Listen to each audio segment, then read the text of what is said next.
जय हिंद फ्रेंड्स, मैं अजय कुमार वाराणसी उत्तर प्रदेश से आपके अपने चैनल नव शिक्षण पे स्वागत करता हूं। आज मैं आपको महत्वपूर्ण दस्तावेज और प्रमाण पत्र बताने जा रहा हूं जो कि आपके अंतर जनपदीय स्थानांतरण यानी कि इंटर डिस्ट्रिक्ट ट्रांसफ़र के लिए बहुत ही महत्वपूर्ण है। और साथ में आपको बताना चाहूँगा, डिस्क्रिप्शन में आपको फॉर्मेट वगैरह मिल जाएंगे पीडीएफ फॉर्म में, जिसे आप आसानी से डाउनलोड कर सकते हैं। साथ ही साथ लिंक भी प्रोवाइड किया गया है अंतः जनपदीय के लिए और अंतर जनपदीय के लिए, यानी कि इंट्रा और इंटर डिस्ट्रिक्ट के लिए प्रोवाइड किया गया है। अभी बताना चाहूँगा, जो जनपद के अंदर की चीज़ें हैं अभी उस पर ओटीपी नहीं आ पा रहा है अभी भी। और कई दोस्तों के प्रश्न थे हमारे कि ब्लॉक टू ब्लॉक कब होगा, तो ये जो अंतः जनपदीय है वह ब्लॉक टू ब्लॉक के लिए है। बस आपको उसमें म्यूचुअल साथी आपको खोजना है, ठीक है। नहीं भी खोजते हैं तो आप रजिस्ट्रेशन कर सकते हैं।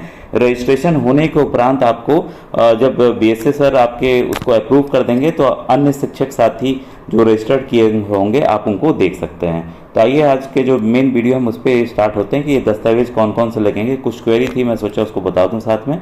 इसमें देखिए, अंतर जनपदीय स्थानांतरण का रजिस्ट्रेशन फॉर्म सबसे पहले आएगा। इसके बाद है सैलरी वाले बैंक खाते का नो ड्यू सर्टिफिकेट। फिर है शपथ पत्र। शपथ पत्र का भी फॉर्मेट डिस्क्रिप्शन वाले लिंक में मिल जाएगा। तो शपथ पत्र अगर आप भरते हैं तो आवंटित जनपद में आपकी सेवा जो है शून्य हो जाएगी उससे संबंधित। तो ये जब आप जाएंगे इस जनपद को छोड़ के तभी आपकी शून्य होगी। इसके बाद है कार्य मुक्ति प्रमाण पत्र, जो कि खंड शिक्षा अधिकारी कार्यालय से लेंगे आप। अदय प्रमाण पत्र, ये भी खंड शिक्षा अधिकारी कार्यालय से लेंगे। अवशेष अवकाश प्रमाण पत्र, जो भी आपने अवकाश लिए हैं वो। हाई स्कूल की marksheet, high school certificate, intermediate marksheet certificate, graduation प्रत्येक वर्ष की मार्कशीट और ग्रेजुएशन की डिग्री, ठीक है। तो ये हो गए। इसके बाद है आपकी जो देखिए आपके पास दस्तावेज लगे हैं सभी चीज़ें यहाँ रहनी हैं। इसके बाद है बीएड या जो भी आपने किया हो, डीएलएड उसकी मार्कशीट प्रत्येक वर्ष की। बीएड किया है तो बीटीसी किया है तो उसकी। फिर टेट किया है भर्ती के समय का वो। जाति प्रमाण पत्र भर्ती के समय का। सामान्य निवास प्रमाण पत्र। फिर वर्तमान जनपद का नियुक्ति आदेश, वर्तमान जनपद का कार्यभार ग्रहण की आख्या। फिर है आपका आधार कार्ड, पैन कार्ड, विवाह प्रमाण पत्र यदि है। फिर है पति पत्नी का सेवा प्रमाण पत्र। असाध्य रोग, ठीक है। असाध्य रोग का भी मैं डिटेल भी बताऊंगा आपको आगे कि कौन कौन सा जो सचिव महोदय हैं उनके द्वारा दिया गया कि ये असाध्य रोग की श्रेणी में आते हैं वही मान्य है। अन्य भारांक संबंधित प्रमाण पत्र। ये वर्तमान जनपद के बीएसए द्वारा दिए जाने वाला कार्य मुक्ति आदेश स्थानांतरित जनपद के लिए, ठीक है। ये सभी चीज़ें लगनी है जब आपका ट्रांसफ़र हो जाता है। तो ध्यान दीजिएगा, सभी दस्तावेज की जो है वह 8 फाइल बनेगी। कुल 8 फाइल मतलब 8 जीरोक्स आपको करा के रखना है। 5 फाइल आपके वर्तमान जो कार्यरत जनपद है उसके लिए और 3 फाइल स्थानांतरित जहाँ जनपद होंगे उसके लिए। ये सेवा प्रमाण पत्र के लिए थोड़ा सा कन्फ्यूज़न है, मैं आपको बताना चाहूँगा। सेवा प्रमाण पत्र के संबंध में अवगत कराना है कि उक्त की आवश्यकता सभी को नहीं है, ठीक है। उक्त प्रमाण पत्र यानी कि सेवा प्रमाण पत्र की आवश्यकता सिर्फ उन्हीं को है जो पति या पत्नी की सेवा के आधार पर ट्रांसफ़र में भारण के लिए आवेदन कर रहे हैं। यदि पति अपना आवेदन कर रहा है तो पत्नी का सेवा प्रमाण पत्र लगेगा। यदि पत्नी आवेदन कर रही है तो पति का सेवा प्रमाण पत्र लगेगा, आपका खुद का नहीं लगना है, ठीक है। सेवा प्रमाण पत्र खंड शिक्षा अधिकारी कार्यालय से अग्रसारित कराकर जिला बेसिक शिक्षा अधिकारी के हस्ताक्षर व मोहर लगवाकर बनवाएं। दूसरे विभाग अपने सक्षम अधिकारी से बनवाएं।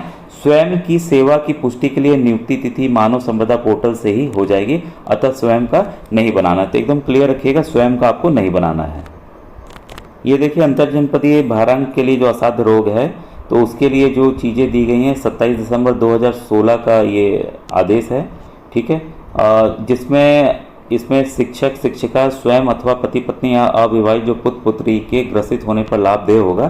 तो उसके लिए ये देखिए, ये पूरी बीमारियां हैं, ठीक है। तो इसको आप ध्यान से देख लीजिए कौन कौन सी इसमें बीमारियां आ रही हैं।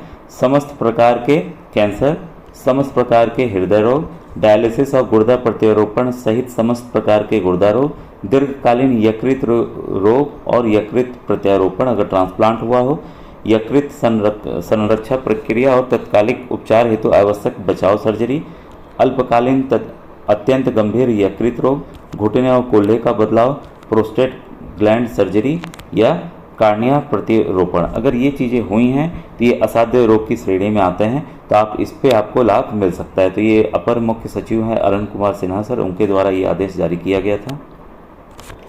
देखिए ऐसे कई आदेश जारी किए जा रहे हैं बेसिक शिक्षा कार्यालय द्वारा। तो ये सोनभद्र के आदरणीय बेसिक शिक्षा अधिकारी द्वारा पत्र जारी किया गया है समस्त खंड शिक्षा अधिकारियों को। तो इसमें जो मैटर है इसको आइए हम लोग ध्यान से देखें। ये क्या कहा गया है, बेसिक शिक्षा के अधीन संचालित विद्यालयों में कार्यरत शिक्षकों एवं शिक्षिकाओं के अंतर जनपदीय स्थानांतरण के संबंध में विस्तृत निर्देश प्रदान किए गए हैं। तत्क्रम में उत्तर प्रदेश बेसिक शिक्षा परिषद पत्र संख्या यही है कि इस निर्देश के साथ प्रसिद्ध है कि अपने अपने विकास खंड में इच्छुक शिक्षकों को पत्र में दिए गए निर्देशों के अनुक्रम में ही राष्ट्रीय सूचना विज्ञान केंद्र लखनऊ द्वारा विकसित पोर्टल इंटर डिस्ट्रिक्ट मैं बता चुका हूँ पर ऑनलाइन आवेदन करने हेतु निर्देशित कराना सुनिश्चित करें। ऐसे शिक्षक शिक्षिका जिनके द्वारा वेतन निर्धारण के लिए देय अंक क्रमांक 02, 03, 4, 5, 6, 7, 8 में अनुमन्य लाभ को प्राप्त किया जा रहा है द्वारा तत्संबंधी सुसंगत अभिलेखीय साक्ष्य भी अपलोड करना अनिवार्य है। ठीक है, तो कई दोस्त हमारे साक्ष्य वाले देखिए जितने भी साक्ष्य हैं मैंने दिखाया था उसमें अभी मैं फिर दिखा दे रहा हूँ उस की जो क्लियर नहीं दिख रहे थे अभी भी चीज़ें ओवरलैप मोबाइल पे हो रही हैं। ठीक है, तभी थोड़ा सा वीडियो और देखिएगा तो आपको क्लियरिटी आ जाएगी।